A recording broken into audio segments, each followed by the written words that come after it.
اللہ تعالیٰ نے جو انسانوں کو عقلی صلاحیت دی ہے اور ان کے اندر جو پوٹینشیل رکھا ہوا ہے اس کو اپنے پوٹینشیل کو سمجھے، جو گاڈ گفٹڈ صلاحیتیں ہیں ان کی نشو و نما کریں، وہ اصول اور ضابطے جو اللہ نے اپنے قرآن کی دیے ہیں ان کے مطابق۔ تو جب اپنی صلاحیتوں کو ان کے مطابق استعمال کریں گے، اپنی صلاحیتوں کو ان کی ڈیولپمنٹ کریں گے، یعنی ہیومن ڈیولپمنٹ کریں گے، تو اس سے سوسائٹی جو ہے وہ پیسفل ہوگی، پروگریسو مائنڈ سیٹ کی حامل ہوگی۔ اور ادھر مذہب میں اصول اور ضابطے نہیں ہوتے، عقائد ہوتے ہیں جو بالکل بلائنڈ ہوتے ہیں، اس میں شخصیت پرستی، روایت پرستی ہوتی ہے۔ تو یہ بنیادی ڈفرنس ہے، جب تک ہم یہ نہیں سمجھیں گے اس وقت تک ہم کسی بھی چیز کی جو حقیقت ہے دین کی وہ سمجھنے کے قابل نہیں ہو سکیں گے۔ تو یہ مین ڈفرنس ہے جو میں نے بتایا دین میں اور ریلیجن میں، وہ کوئی بھی ریلیجن، وہ یہ سو کارڈ مسلم ریلیجن بھی کیوں نہ ہو، یعنی یہ جو ہم مسلم ریلیجن جس کو اسلامک ریلیجن بول رہے ہیں، یہ سو کارڈ اسلامک ریلیجن ہے، اس کی بیس قرآن کے اوپر نہیں ہے۔ اور اگر اس کی بیس قرآن کے اوپر نہیں ہے تو یہ ایک اجمی اسلام ہے، لوگوں کے اپنے اپنے بنائے ہوئے اسلام، اہل سنت کا اپنا بنایا ہوا اسلام اور اہل تشیع کا اپنا بنایا ہوا اسلام۔ لیکن وہ جو قرآن جس کو اللہ نے سٹینڈرڈ قرار دیا ہے یہ اس کے مطابق نہیں ہے۔ تو جب یہ اس کے مطابق نہیں ہے تو یہ ریلیجن ہے، یہ فرقے ہیں، یہ سیکٹس ہیں، اور پھر چونکہ ان کے مفاد ایک دوسرے سے ٹکراتے ہیں اس لیے پھر وہ ایک دوسرے کو کافر بھی کہتے ہیں، مطالبہ بھی کریں گے اسٹیٹ سے، جیسا کہ آپ نے ابھی بتایا کہ وہ جو کراچی کا جو واقعہ ہے اس میں انہوں نے کہا کہ شیعوں کو کافر قرار دے دیا جائے۔ دیکھیے اب پاکستان کے اندر اکثریت اہل سنت کی ہے، وہ ان کے عقائد جو ہیں وہ اہل تشیعوں کی ہیں، تو کل کو اگر اہل تشیع اکثریت میں ہوں یا ایران میں جیسے اکثریت میں ہیں، وہاں پر وہ ایجیٹیشن چلا دیں گے کہ جہاں پر جو مسلم ہیں ان کو کافر قرار دیا جائے۔ تو دیکھیں اس طرح دنیا جہنم بن سکتی ہے، بن رہی ہے، بلکہ بن چکی ہے کافی حد تک، اور اس میں سب سے زیادہ مسلم ممالک اس کی لپیٹ میں ہیں۔ تو یہ چیز مسلم ممالک کے پاس پیٹرو ڈالر آیا، گیس جس کو کہتے ہیں ڈالر کا، پچھلے 45-50 سال میں وہ اسٹرینتھ آئی۔ اس کے بعد کلچرل، جیسے آپ نے عجمی اور عرب کا، اور اس میں آپ دیکھیے، میں کہوں گا مختصراً پھر واپس آتا ہوں کہ بنگلہ دیش کا مسلمان ہے وہ تنکے کی ٹوپی پہن کے کہتا ہے یہ اسلام ہے، ہندوستان کا وہ ایک عجیب سا دسترخوان لپیٹ کے کہتے ہیں یہ مسلمان ہے، پاکستان کے جو لوگ ہیں وہ شلوار، پہلے تو پاجامہ پہنتے تھے، بھٹو صاحب نے شلوار قمیض انٹروڈیوس کر دیا، وہ کہتے ہیں کہ بھئی لمبا کرتا اور مختصر سا چھوٹی سی شلوار پہن کے یہ اسلام۔ تو کلچر غالب آ گیا ایک چیز، اور پیچھے چلے جائیے 1400 سال پہلے جو شیعہ سنی کے فیک بنے وہ بھی ایک اقتدار کی اور پاور کی جنگ تھی، اس سے قرآن کا یا دین کا کوئی تعلق نہیں تھا۔ وہ حضرت عائشہ اور حضرت علی کے درمیان جو چل رہا تھا وہ آج تک ہم 1400 سال ہو گئے بھگت رہے، اچھا یا برا وہ ایک الگ ڈیبیٹ ہے۔ تو ہمیں عطا بخاری صاحب آپ کا جو پریچنگ ہوتی ہے، آپ کا جو لیکچرز ہوتے ہیں، وہ بیسک چیز کو ڈسکرائب کرتے ہیں کہ بھئی بیسک کیا ہے، گو بیک ٹو بیسک، وہ ہے دین اور وہ ہے ہمارا مینول جو ابھی کہا۔ تو کیا فرمائیں گے اس جہنم کی جو دنیا خاص کر اسلامک ورلڈ ہے اس کو ریورس کرنے کے لیے ہمیں کیا کرنا پڑے؟ اس کے لیے جو سب سے بنیادی جو چیز ہے، دیکھیں میں تو اپنے ویڈیوز میں روٹس کی بات کرتا ہوں کہ جڑوں کو پکڑا جائے۔ اصل میں ہوتا یہ کہ ہمارے ہاں یہ جو بڑے بڑے اسکالرز ہیں وہ ٹروتھ سے کام نہیں لیتے۔ جب آپ حق کے اوپر نہیں ہوں گے، حق سے کام نہیں لیں گے، اور الحق جو ہے وہ صرف ایبسلیوٹلی قرآن ہے، جب آپ قرآن کی روح سے بات نہیں کریں گے، مذہبی کتابوں کی روح سے بات کریں گے جو ہر مذہب کے پیشواؤں نے اپنے مفاد کے لیے لکھی ہیں، تو پھر کوئی حل نہیں نکلے گا۔ جیسے بھی آپ نے جنگ جمل کا ذکر کیا، دیکھیں جنگ جمل جنہوں نے لکھی ہے وہ اس واقعے کے 300 سال کے بعد لکھی، پرشیا میں لکھی، تو وہ اسلام کے دشمن بھی تھے، کیونکہ عمر رضی اللہ عنہ نے پرشیا کو فتح کیا تھا، عثمان رضی اللہ عنہ نے ٹوٹل پرشیا کو فتح کر لیا تھا، تو وہ تو ان کے دشمن تھے۔ تو انہوں نے 300، یہ جو جنگ جمل، یہ جو بھی واقعات ہیں کربلا، یہ تو انہوں نے 300 سال کے بعد لکھے، کوئی آئی وٹنس نہیں تھا ان کو دیکھنے والا، تو انہوں نے جیسے چاہا لکھ دیا۔ تو ان کی تو کوئی ثبوت بھی نہیں ہے کہ یہ واقعات کیا واقعی ایسے ہوئے تھے۔ تو اس میں جو بنیادی چیز کرنے والی ہے کہ یہ چیز لڑا کون رہی ہے، ان کو ایک دوسرے کے اوپر کفر کے فتوے کس چیز کی وجہ سے وہ لگا رہے ہیں، وہ بیسک جو چیز ہے وہ ہے جو فرقہ واریت کی جڑ ہے، وہ اسلامک ہسٹری ہے۔ اس کو آپ یوں کہہ لیں سو کالڈ اسلامک ہسٹری، جو چند واقعات کے گرد گھوم رہی ہے. فار ایگزامپل رسول صلی اللہ علیہ وسلم کی جانشینی کا جو واقعات لکھے ہوئے ہیں کہ خلافت کا حق علی رضی اللہ عنہ کا تھا اور انہوں نے صدیق رضی اللہ عنہ اور عمر رضی اللہ عنہ عثمان رضی اللہ عنہ نے چھین لیا. اب آپ کی ساری ہسٹری اس کے اوپر بیس کر رہی ہے. اب اس کے اوپر شیعہ سنی لڑائی ہو رہی اس طرح آگے آگے کہ یہ جو کربلا کا جو واقعہ ہے، اس سے پیچھے جمل صفین، جتنے بھی اس طرح کے جو واقعات ہیں، یہ اس کا بیس ہسٹری ہے جو بالکل بیس لیس ہے. اگر آپ اس کی دیکھیں عدالت کے اندر کوئی کیس ہو، کوئی شخص گواہی دینے جائے تو عدالت اگر پوچھے کہ یہ جو تم انسیڈنٹ یا واقعہ بیان کر رہے ہو تم نے اپنی آنکھوں سے دیکھا تھا، اب وہ بندہ کہے کہ میں نے نہیں دیکھا تھا، میں نے کسی سے سنا تھا، اور وہ جس سے سنا تھا وہ بھی موجود نہیں ہو، اور اس نے جس سے سنا تھا وہ کہے گی وہ بھی مر گیا، وہ بھی موجود نہیں ہے، اور عدالت دیکھے کہ انہوں نے دیکھا بھی نہیں ہے، سننے سنانے والا ان کا کنیکشن بھی نہیں جڑ رہا، تو کیا عدالت اس کی گواہی کو مان لے گی؟ کبھی بھی نہیں مانے گی. تو یہ ہسٹری دیکھیں ایک ویکنس ہوتی ہے. ایک راوی کہہ رہا ہوتا ہے کہ یہ واقعہ یوں ہوا، بھئی اس کے پاس پروف کیا ہے؟ تو کہنے کا مقصد یہ ہے کہ ہمیں جو ہسٹری ہمارے سلیبس کے اندر پڑھائی جا رہی ہے اس کے اندر جتنا بھی میٹیریل ہے وہ سارا کا سارا اینٹی قرآن ہے، اینٹی اسلام ہے، لیکن اس کو اسلام کی شیپ دے کر سلیبس میں پڑھایا جا رہا ہے.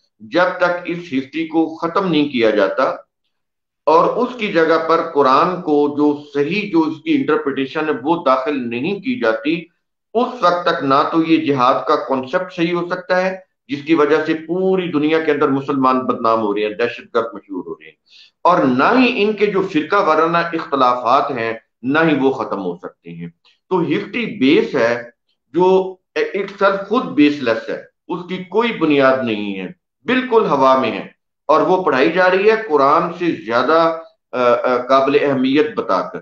تو اس کے اوپر نظر ثانی کرنے کی ضرورت ہے، سلیبس کے اوپر نظر ثانی کرنے کی ضرورت ہے.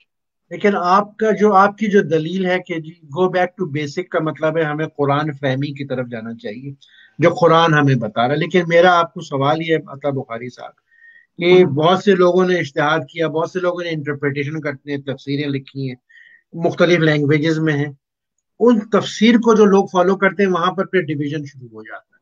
اس کا کیا جواب ہے؟ دیکھیں اس کا جواب یہ ہے کہ اللہ تعالیٰ نے یہ کہا ہے کہ انا انزلناہ القرآن لعلکم تعقلون، قرآن عربی لعلکم تعقلون. یہ الفاظ غور سے سن لیں، میں یہ قرآن کو پیش کر رہا ہوں کہ قرآن عربی لعلکم تعقلون. وہ یہ کہتا ہے کہ یہ جو قرآن ہے عربی زبان کے اندر ہے. کیوں؟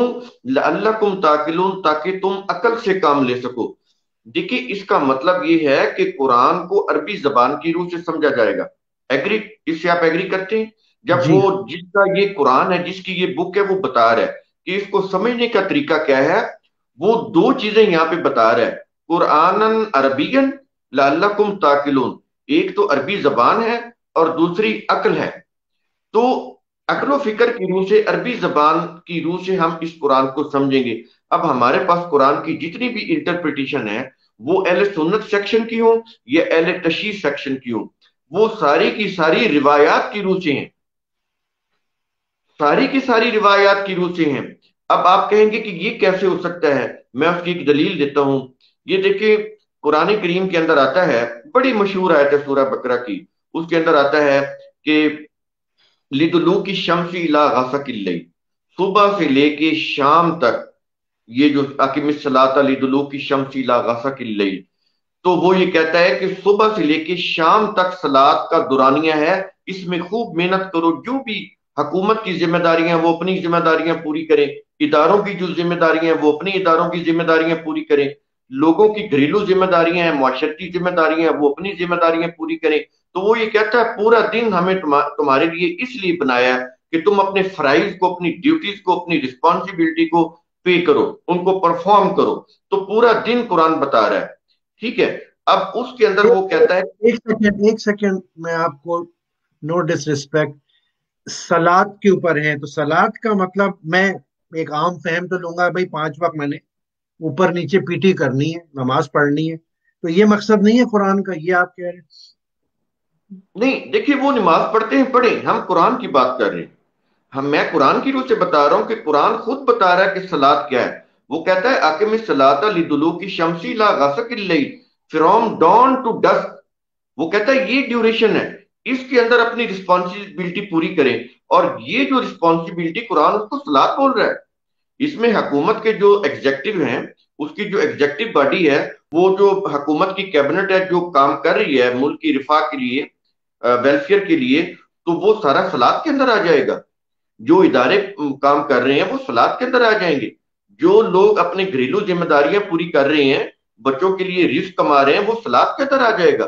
میرے ان نزدیک لوگ تو نہیں، میرے نزدیک تو سلاد وہ ہے کہ میں نے اپنے پیشانی پہ سجدے کر کر کے چاند تارا بنانا ہے. چاہے میری بہو بیٹیاں جو ہیں وہ کہیں گھوم رہی ہوں محلے میں، تو میرے نزدیک تو یہ معنی نکلتے ہیں. آپ کیا کہہ رہے ہیں؟ ٹھیک ہے، ہم پہلے وہ چیز کر لیں جو سوال تھا کہ یہ انٹرپریٹیشن کیسے چینج ہوئی. یہ سلاد کے اوپر ہم پھر بعد میں اس کے اوپر علیحدہ ویڈیو کرنا پڑے گا، کیونکہ یہ بڑی بالکل. ڈیپتھ میں جانا پڑے گا. میں یہ کہہ رہا ہوں کہ ترجمے کیسے چینج ہوئے. اب انہوں نے سلاد کو بنایا 5 وقت کی نماز، ٹھیک ہے. اور اس میں کیا کیا کہ اس میں یہ کہ قرآن الفجر. اب یہ دیکھیں وہاں پر قرآن الفجر ہے، آپ کوئی بھی ترجمہ اٹھا کے دیکھ لیں، اس کا نیچے ترجمہ کیا پڑا ہے نماز فجر. دیکھیے قرآن واضح کر رہا ہے کہ قرآن الفجر. اب قرآن الفجر وہ اس لیے کہہ رہا ہے کہ جو صبح کا وقت ہوتا ہے یہ بڑا پیسفل ٹائم ہوتا ہے، بڑا پرسکون ہوتا ہے، کوئی شور نہیں ہوتا، آدمی فریش اٹھتا ہے. تو جب آپ قرآن کو سٹڈی کریں گے فوراً سمجھ جائیں گے. وہ ایک ٹائمنگ بتا رہا ہے جو بڑی سوٹیبل ٹائمنگ ہے قرآن کو، اس کی تھیم کو سمجھنے کے لیے وہ ٹائمنگ کی بات کر رہا ہے. انہوں نے وہاں پر قرآن الفجر کا ترجمہ کر دیا نماز فجر. ٹھیک ہے، بالکل صریح ٹیمپرنگ. اور اسی طرح سورہ توبہ کی آیت نمبر 60 ہے، اس کے اندر آ رہا ہے انما الصدقات. تو نیچے ترجمہ صدقات کا ترجمہ ہوا پڑا ہے زکات. تو جو جہاں پر صدقات کے 8 مصارف آگے قرآن بیان کر رہا ہے سورہ توبہ میں، وہ انہوں نے زکات کے مصارف بنا دیے. اور صدقات وہ کالے بکرے کا وہ سری ہو گئی، وہ صدقات ہو گیا.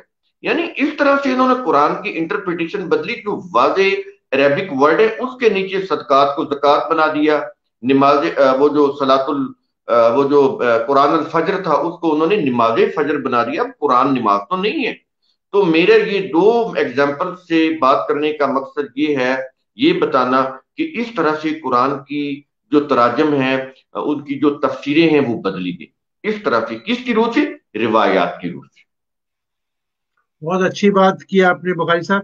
اس کا کیا مطلب ہوا؟ آپ نے پہلے جو کہا تھا کہ جی قرآن کو، اور کیونکہ عربی میں ہے تو ہمیں لغوی اور مانوی طور پہ جب تک ہم نہیں سمجھیں گے کہ کچھ کا کچھ انٹرپریٹیشن ہو رہا ہے، اور اس میں روایات ہیں اور اس میں مفادات بھی ہیں، ساتھ میں سلطنتوں کے مفادات ہیں، بادشاہوں کے مفادات ہیں، پچھلے 1400 سال میں خلیفاؤں کی جنگ ہے، تو یہ سب چیزیں ایڈ ہو گئی ہیں. اور اس میں جو بیسک میسج تھا قرآن کا یا اللہ تعالیٰ کا، وہ پولوٹ کر دیا گیا، جی پولرائز ہو گیا. بالکل. تو آج جو یہ جہنم کی طرف پورا اسلامک ورلڈ جا رہا ہے، اس کی یہی وجہ ہے. تو بالکل اب یہی وجہ ہے. تو اس کا حل کیا ہے بخاری صاحب؟ اب کیونکہ تعداد تو تقریباً 1/3 پاپولیشن مسلمانوں کی جو جاہل ہے، اس خطے میں میجورٹی جو 80% جو مسلمان ہیں وہ نان عربک، وہ عربی نہیں سمجھتے. اور وہ بالکل ممبر سے جو اس کو بتایا جاتا ہے، مختلف ممبروں سے مختلف شکلوں میں، شیپس اینڈ فارم میں، وہ میسج لیتا ہے اور وہ اسٹریٹس کے اوپر آ کے پریکٹس کرتا ہے. تو حل کیا ہے اس کا بخاری صاحب؟ دیکھیں، پاکستان میں یا کسی بھی کنٹری کے اندر آپ یہ دیکھیں، چیزوں کو کوالٹی میں لانے کے لیے بڑے سارے قوانین بنائے جاتے ہیں. فار ایگزامپل، کسی بھی ملک میں کسی کو اجازت نہیں ہے کہ وہ عطائی ڈاکٹر بن جائے، کہ وہ ڈاکٹر نہ ہو کوالیفائڈ ڈاکٹر، اور وہ کوئی میڈیکل پریکٹس شروع کر دے. تو جب حکومت کو پتہ چلتا ہے تو اس کو بند کر دیتی ہے. لیکن پہلی چیز جو میں نے بتائی وہ بتائی سلیبس. سلیبس بنیادی چیز ہے. جب تک آپ سلیبس کو قرآن کی روح سے مرتب نہیں کرتے اس وقت تک اس کا حل نہیں نکلے گا. اور اگلا سٹیپ وہ ہے پریکٹس کا. وہ کیا ہے کہ یہ جتنے بھی لوگ ہیں، جس کا دل کرتا ہے وہ مولوی صاحب بن کر بیٹھ جاتا ہے، لوگوں سے وہ ڈونیشن لیتا ہے، اپنی جیب سے 1 روپیہ نہیں لگاتا. وہ کیا کرتا ہے، ایک مسجد بناتا ہے محلے میں، گلی میں، اور وہ بنا کے اس میں سپیکر لگا کے بیٹھ جاتا ہے. اب دیکھیں جو لوگ ہیں، میں یہ کہتا ہوں چلیں جاہلوں کو چھوڑ دیں، میں کہتا ہوں وکیل ہیں، کاروباری لوگ ہیں، دکاندار پیشہ لوگ ہیں، ان کو نہیں پتا کہ قرآن کے یہ ورڈ کیا ہے، ان کی کیا میننگ ہے۔ انہوں نے جمعے میں جا کے اس کی تقریر سنی، اس کے اندر انہوں نے جو بریلوی ہے دیوبندیوں کے خلاف جو بول رہا ہوتا ہے، دیوبندی بریلویوں کے خلاف بول رہا ہوتا ہے، شیعہ جو ہوتا ہے وہ صحابہ کرام کے خلاف بول رہے ہوتے ہیں، اس طرح ہے نا ان کی آپس میں۔ تو وہ جو کچھ اس سے جو اس کی وابستگی ہوتی ہے، اٹیچمنٹ ہوتی ہے جس فرقے کی، وہ اس فرقے کی مسجد کے پاس جاتا ہے، اس کے امام کے پاس جاتا ہے، اس کے مذہبی پیشوا کے پاس جاتا ہے، جو سن کر آتا ہے اسی کو وہ دین سمجھ لیتا ہے، اسی کو وہ حق سمجھ لیتا ہے، تو اسی کو وہ اسلام سمجھ لیتا ہے۔ دیکھیں ہمارے ہاں تو یہ صورتحال ہے کہ سارے لوگ کہہ رہے ہیں ہم مسلم ہیں، اور کسی کو پتہ نہیں اسلام ہے کیا اور وہ کیسے اسلام مسلم ہے۔ دیکھیں دیوبندی کے گھر میں جو بچہ پیدا ہو گیا، اس نے اپنے ماں باپ کو دیوبندی دیکھا، وہ دیوبندی بن گیا، تو اس سے پوچھیں گے وہ بھی مسلمان ہے۔ اچھا، اس کے مقابلے میں جو بریلوی کے گھر میں پیدا ہو گیا، تو اس سے پوچھیں گے وہ بھی بریلوی ہے، وہ کہے گا کہ میں مسلمان ہوں، لیکن وہ اپنے مذہبی پیشواؤں کے مفاد کی وجہ سے ان کو اتنا برین واش کر دیتے ہیں کہ وہ کہتا ہے دیوبندی کافر ہے، اور دیوبندی کہتا ہے کہ جو بریلوی ہے وہ کافر ہے۔ تو ایک چیز انہوں نے مذہبی رسومات خود کریٹ کی، تھوڑا تھوڑا ڈیفرنس ڈالا، اور وہ سارے کر رہے ہیں، لیکن وہ جو تھوڑا تھوڑا ڈیفرنس ہے وہ ان کے فرقوں کی پہچان ہے۔ جیسے ابھی آپ نے بتایا ٹوپی، رومال، وہ جو سبز جو اس کا کلر ہے وہ، اور آگے بلیک کلر ہے، یہ ان کی سفید سفید کپڑے پہن کے ہمارے بہت سے سو کالڈ مذہبی لیڈر گھومتے رہتے ہیں، یہاں بھی ہم امریکہ میں ہیں، گھومتے رہتے ہیں عطر لگا کے کہ جی وہ اسلام کے پیشوا ہو گئے۔ اور ایک میں انگریزی کی ٹرم ہے کچھ عرصے سے آپ کے ساتھ شیئر کروں کہ یہ ایک اور چیز ہے اس پہ عطا بخاری صاحب، جیسے میں آپ سے بات کر رہا ہوں پچھلے 2 ہفتے بھی ہمارے پاس بہت فیڈ بیک آئی ہے اور لوگوں نے آپ کے پلین اور سمپل میسج کو بہت لائک کیا، تو اسی لیے میں نے آپ سے ریکویسٹ کی تھی، تھینک یو ویری مچ، کہ ہم ہر سنڈے کو خواتین اور حضرات اسی وقت جو ہے یہ پروگرام کریں گے ہر اتوار کو عطا بخاری صاحب کے ساتھ، اور قرآن کی جو بیسک نالج ہے اس کو سنیں گے عطا بخاری صاحب سے۔ لیکن میں جواب یہ دے رہا ہوں کہ ایک ٹرم ہے عطا بخاری صاحب کے ایروگینس آف پائسنس، کہ جی میں نیکوکار ہوں، اس وہ ایروگینس بھی لاتی ہے۔ کیا قرآن میں یا اللہ کے میسج میں کوئی ایسی چیز ہے؟ دیکھیے پہلے آپ نیکی کو ڈیفائن کر لیں کہ نیکی ہوتی کیا ہے۔ میں اس کی ایک مثال دیتا ہوں، فار ایگزامپل ایک ہندو ہے، وہ گائے کا گوشت نہیں کھا رہا، اس کو نیکی سمجھ رہا ہے۔ ایک مسلمان ہے، وہ گائے کا گوشت کھا رہا ہے، وہ ہندو جو ہے اس کے سامنے اگر کوئی گائے کا گوشت کھائے تو وہ اس سے کراہت کرے گا، ہو سکتا ہے اس کو مار دے، اس کے لیے یہ نیکی ہے کہ وہ گائے کا گوشت نہیں کھا رہا، ایک ہندو۔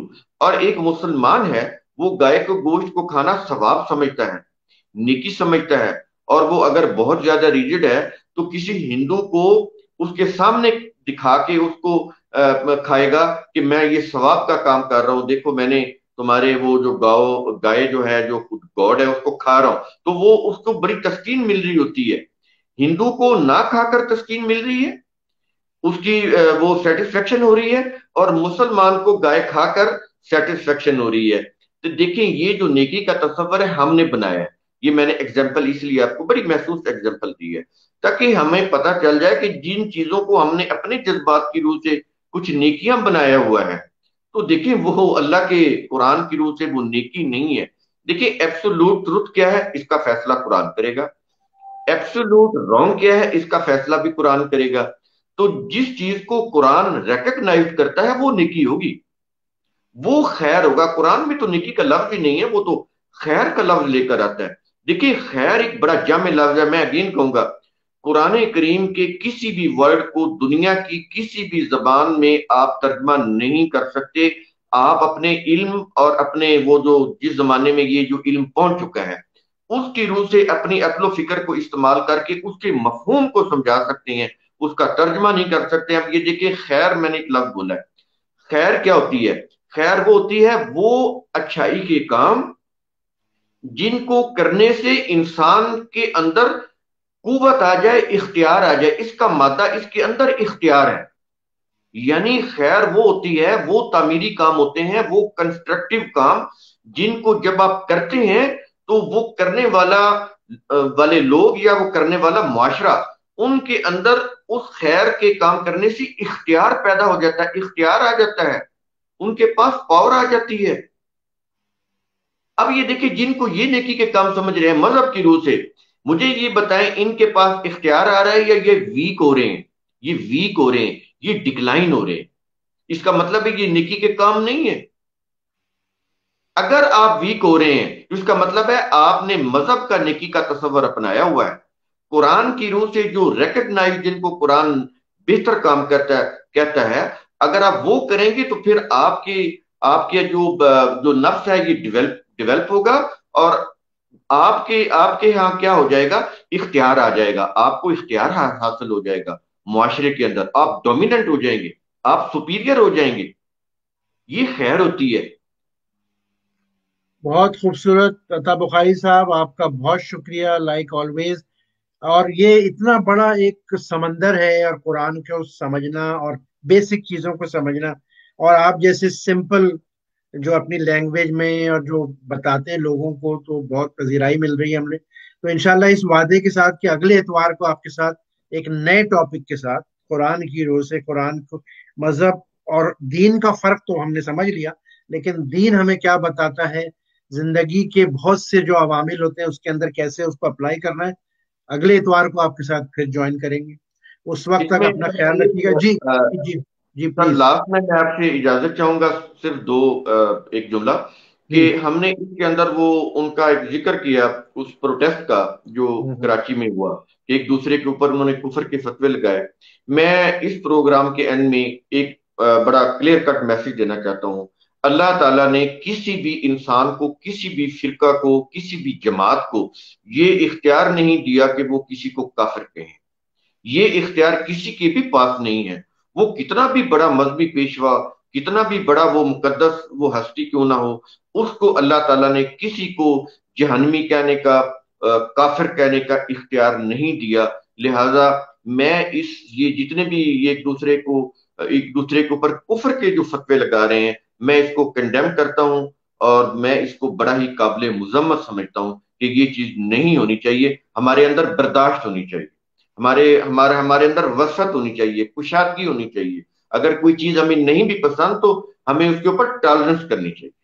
چلیے، تو بخاری صاحب اس آخری اسٹیٹمنٹ جو آپ نے دیا ہے، تو آپ سمجھ لیجئے کہ میں ایک ہفتے کا ریسپیکٹ فلی آپ کو ٹاسک دے رہا ہوں ہوم جی ورک کرنے کے۔ وہ کیا ہے کہ ہمیں کسی کو اوپر لیبل نہیں لگا سکتے، کسی کو ہم واجب قاتل نہیں قرار دے سکتے۔ ایک بہت آسان چیز پاکستان میں ہو رہی ہے، بلاسفیمی۔ بلاسفیمی کے ساتھ ریاست مدینہ کا نام استعمال کرنا تو ٹھیک ہے، وہ کہتے ہیں نا یہودی کوشر ہے، وہ تو اس اوکے، لیکن یہ نہیں دیکھ رہے کہ ہم نے معاشرہ کیا بنا دیا۔ اس کے اوپر اگلے اتوار کو ایک ہفتے کا آپ کا اس پہ ریسرچ کیجئے، اس پہ بات ہوگی آپ سے انشاءاللہ۔ اس گفتگو کے ساتھ آپ اپنا بہت خیال رکھیے خواتین و حضرات۔